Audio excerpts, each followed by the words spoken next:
Okay, so this lesson is on checkboxes. They are just another form of input, and they're little squares that look like this.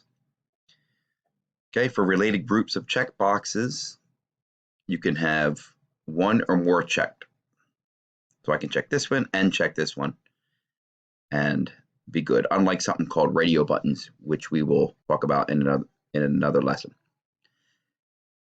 So a couple important properties of checkboxes. One is the text property, which is just this label here. And this label here, you can do a separate label for them, but why would you when you have this text property? So in this demonstration, I have two checkboxes. One's got a text property of dog, the other a text property of cat. I have a button, and I have two picture boxes. This one has a picture of a dog, this one has a picture of a cat, and they're both not visible by default.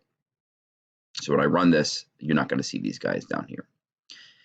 And the way it's going to work is if I check dog and hit the button, you're only going to be able to see dog. If I check both dog and cat and then hit the button, you're going to see both.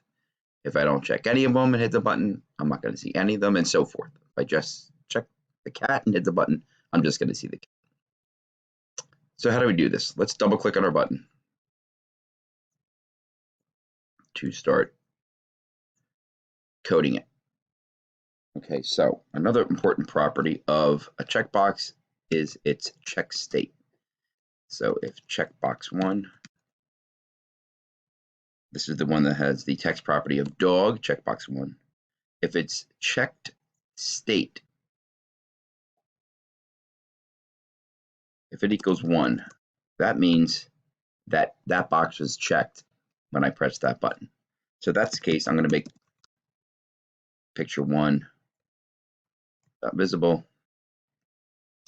I'm going to make that true. That's the picture of the dog. Picture box 1. And conversely, if checkbox 1, if its check state is not equal to 1, then I'm going to make picture box 1, make its visible property set to false.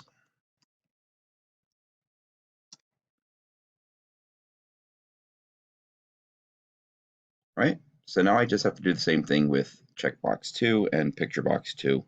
I'm going to copy this and paste it down below. Just remember, if you copy and paste, some people tend to copy and paste and forget to change stuff, and they run into problems. So if checkbox 2.checkState, if that's set to 1, I'm going to change picture box's visible property to true. And conversely, if checkbox 2's check state does not equal 1, then I'm going to say picture box 2, its visible property will be set to false.